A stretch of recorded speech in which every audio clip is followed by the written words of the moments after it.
During the public testimony portion of the meeting, members of the public can be recognized by using the raised hand function or the Q&A function on Zoom.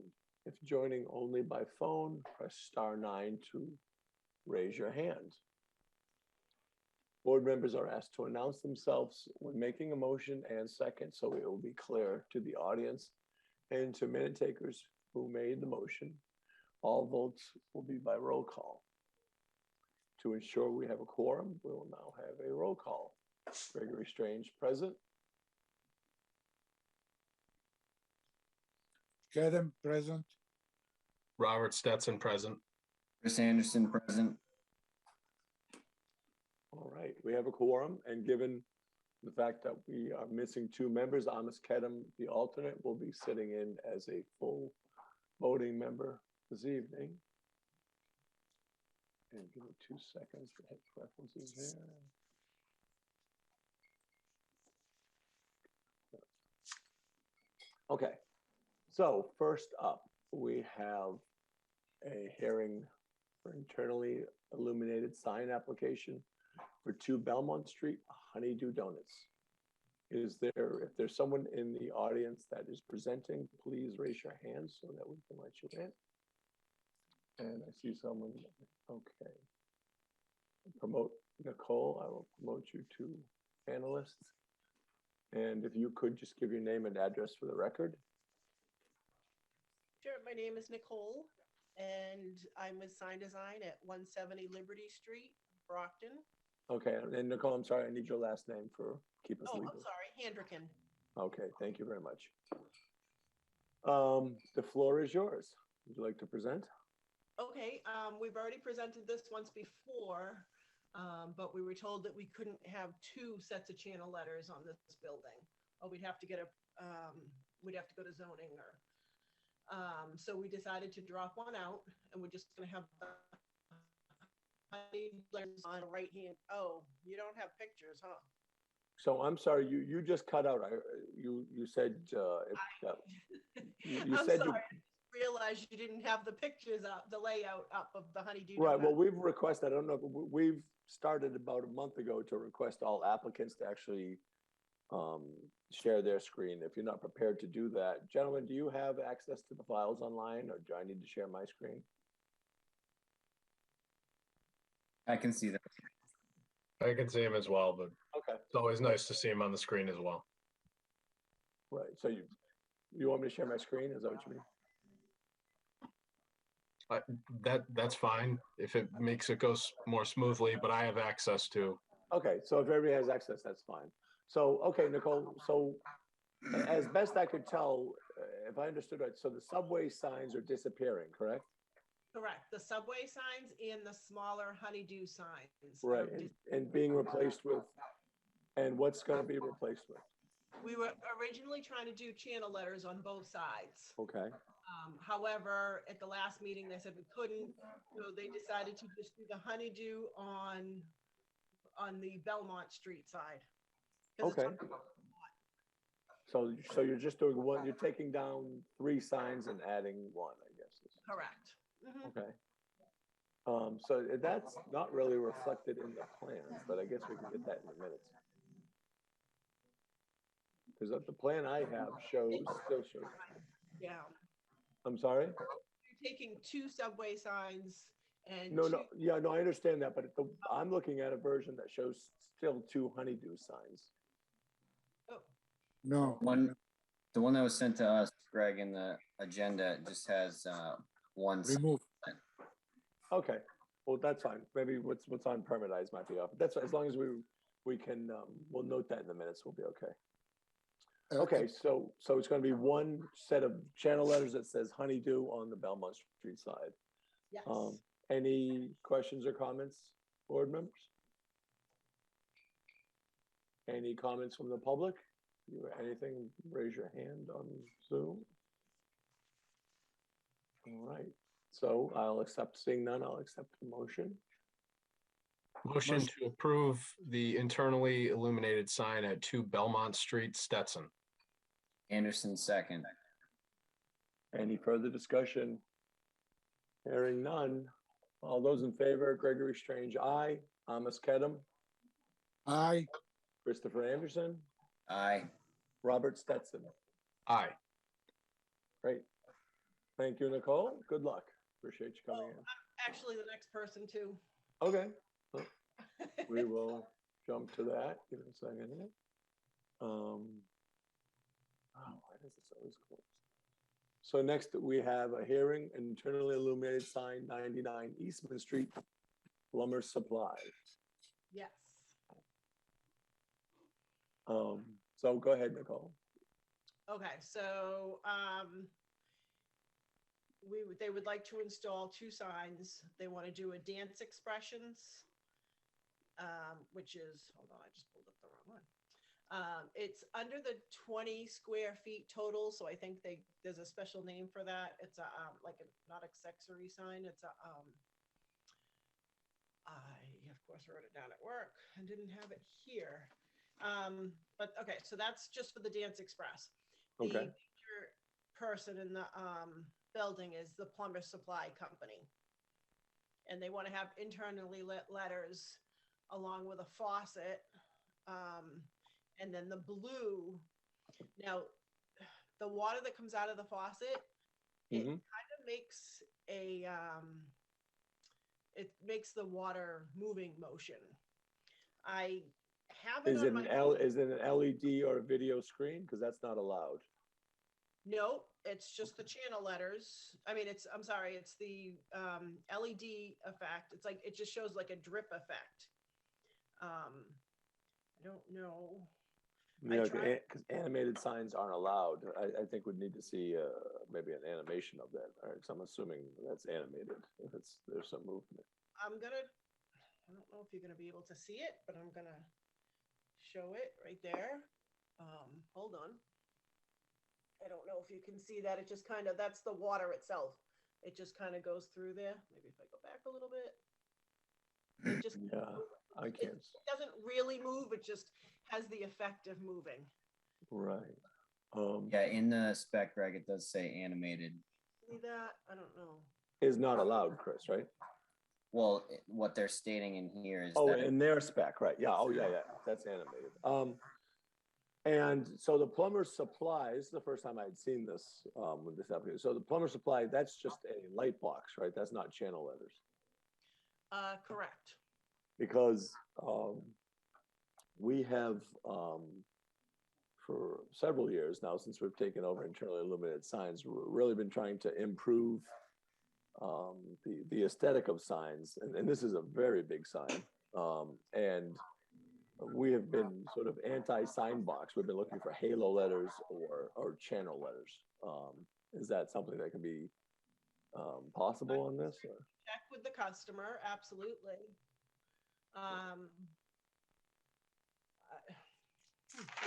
Keep it the same size.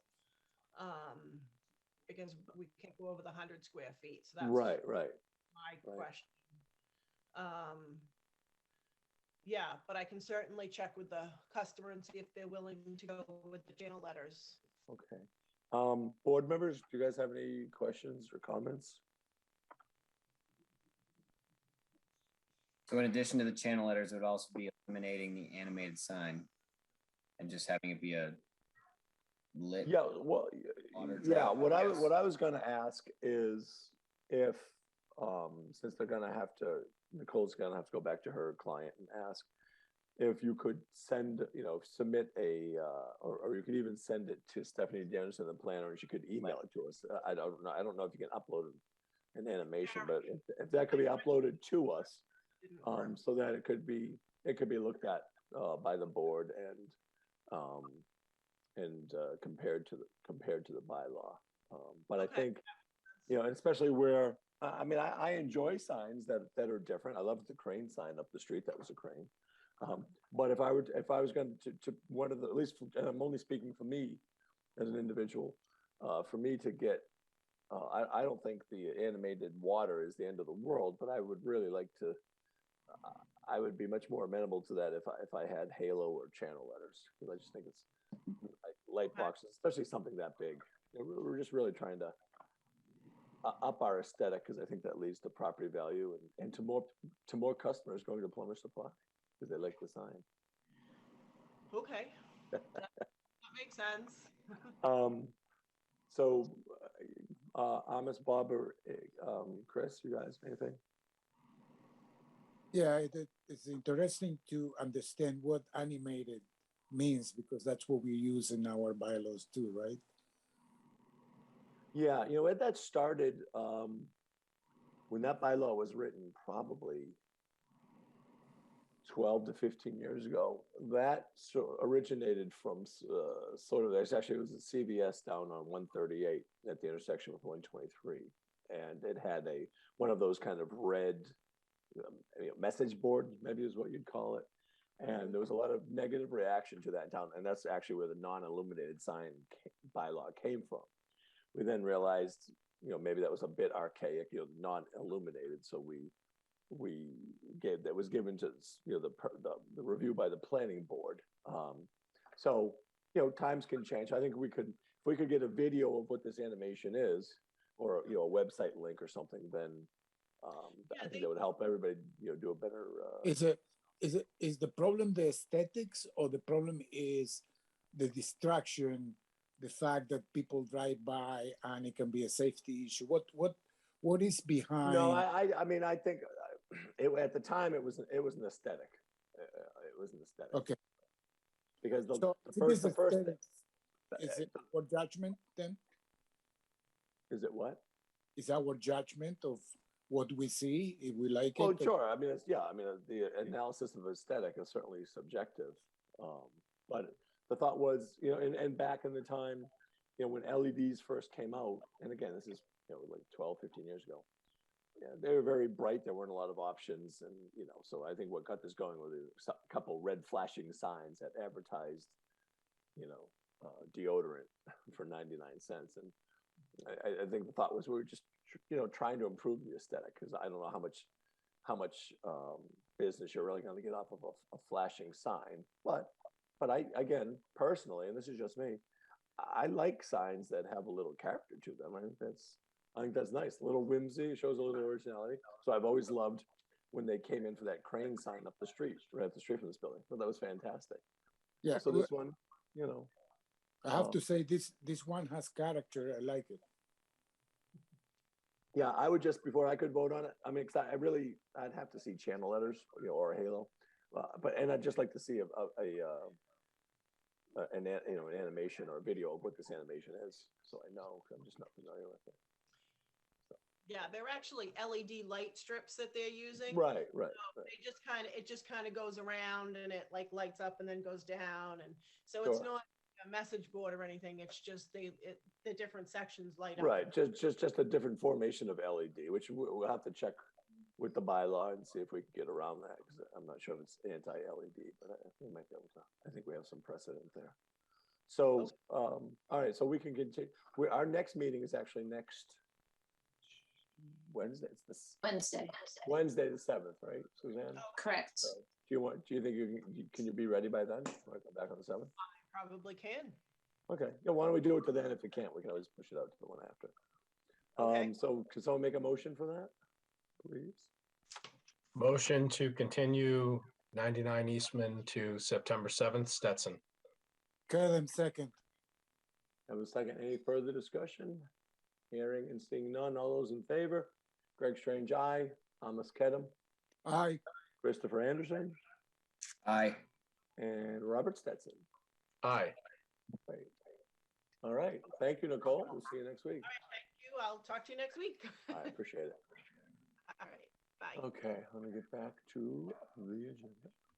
So, okay, so my brother's keeper, 534 Washington Street, has requested a continuance to September 7th. If someone could make that motion, would be appreciated. Motion to continue 534 Washington Street to September 7th, Stetson. Anderson, second. second. I think Amos just beat Chris out, Suzanne, but I'll let you. do Okay. it. Okay. All those in favor, Greg Strange, aye. Amos Kedem, Aye. Christopher Anderson, Aye. Robert Stetson. Aye. All right. Next up, we have a continued site plan review for 530 and 550 Turnpike Street. So if you are representing that property, if you could raise up your hand, we'll call you in. And Suzanne, just to clue in the other board members, I know I spoke with Stephanie prior to her departure, and we were waiting on conservation to close and vote and approve. And I'm under the understanding that has happened on both. I'm under the understanding as well.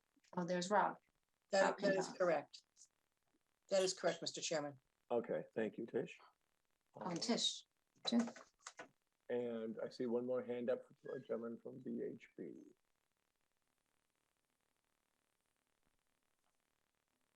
Oh, I can allow him to talk. All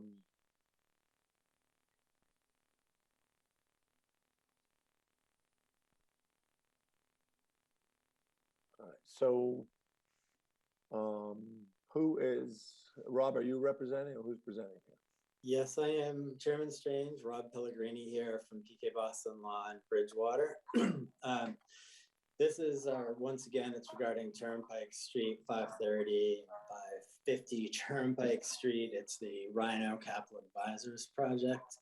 Last time we were before you, we were continued as you had mentioned for stormwater and conservation. That's been done and we got our approval last Monday night. With me tonight, just in case you have any questions, John O'Leary, the project proponent from Rhino Capital, Austin Chartier from McKenzie Engineering Group, and Matt Keeley, the traffic engineer from VHB, just in case you had questions.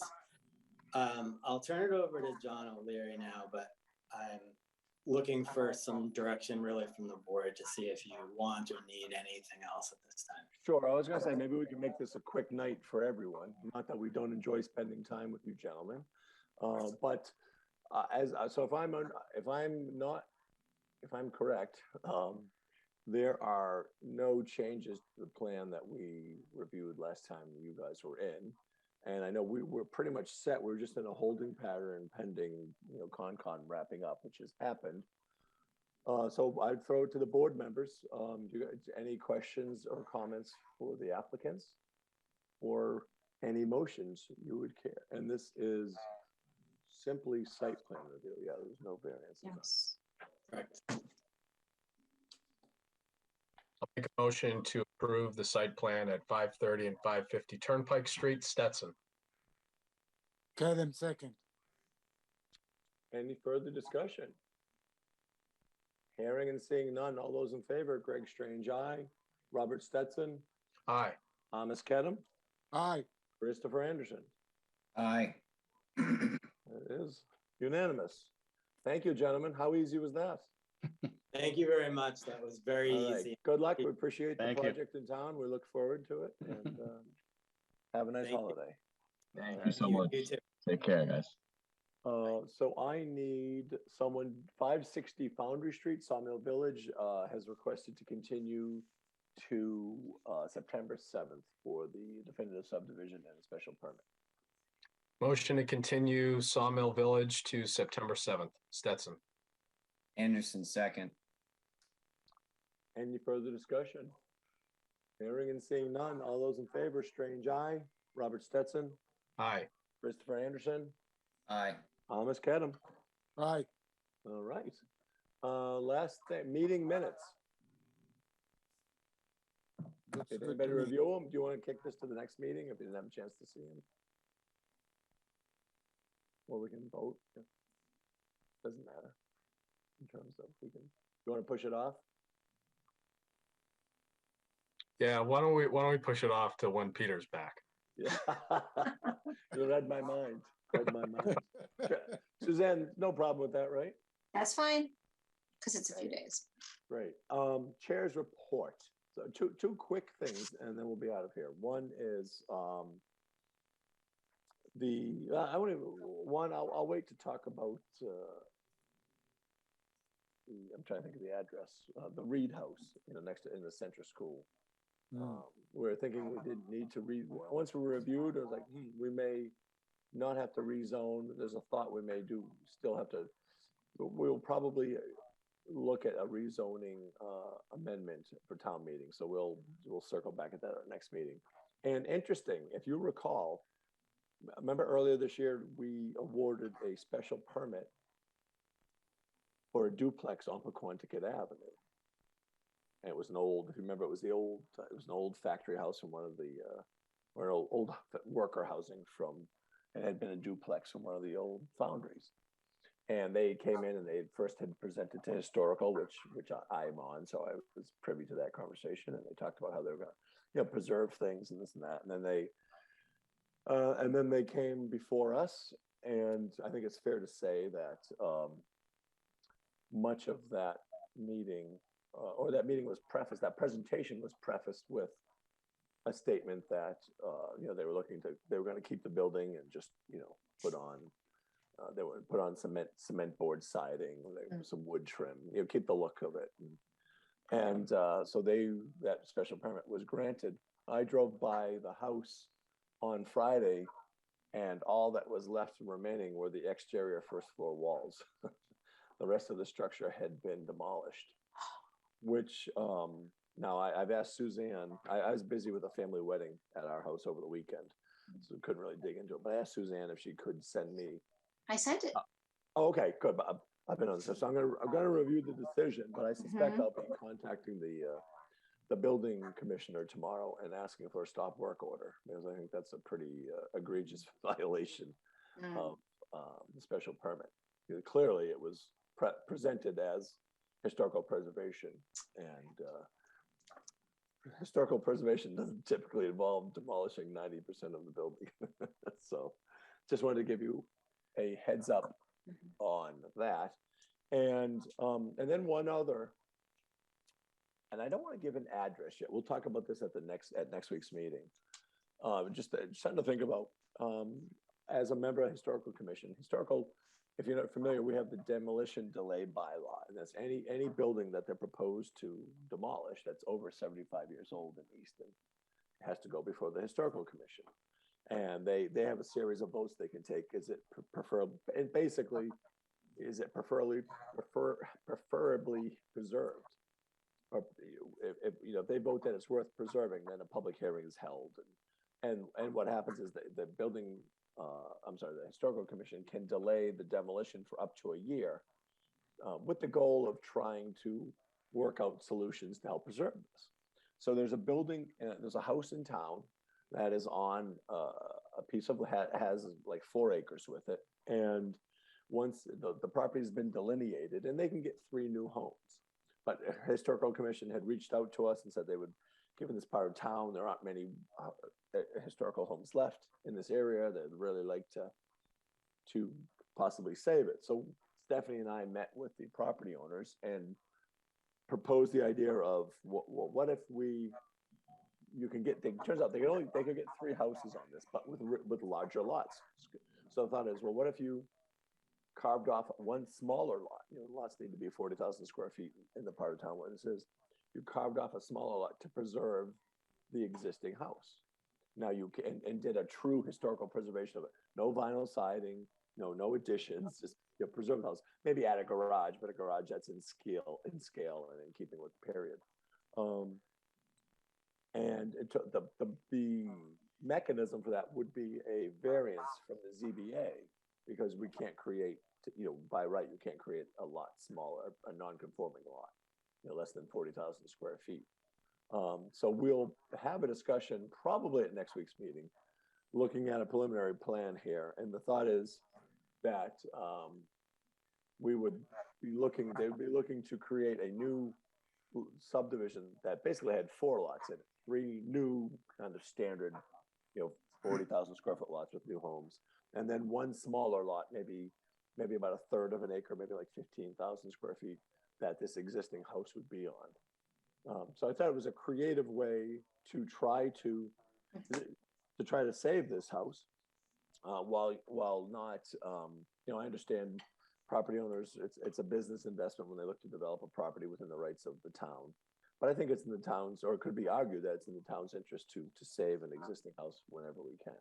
And it creates another building, another housing type, a small A affordable, because this house would be, substantially cheaper than the new houses. So anyway, without it being posted, I don't want to talk about the address, but just something to contemplate and see what you think about that thought. And, we would look to, if we agree that it's something we're interested in, then they would apply for a variance and we would send a letter of support along with historical, who's already agreed to do it, to the ZBA when the variance hearing came up. So I promised you guys a short meeting and I went even longer. Who wants to take us out? Motion to adjourn. That's Chris Anderson with that motion. Oh, Kevin second. All right. All those in favor, Greg Strange, aye. Robert Stetson, Aye. Christopher Anderson, aye. Thomas Kevin. Aye. Look at that, 6:59. We got out in 29 minutes. Thank you all. Tish, thank you very much. Suzanne, thank you very much. Very welcome. Kat, Joe. Have a nice thank you. weekend. And have a great holiday, everybody. And we'll see you next week. Wednesday. Right.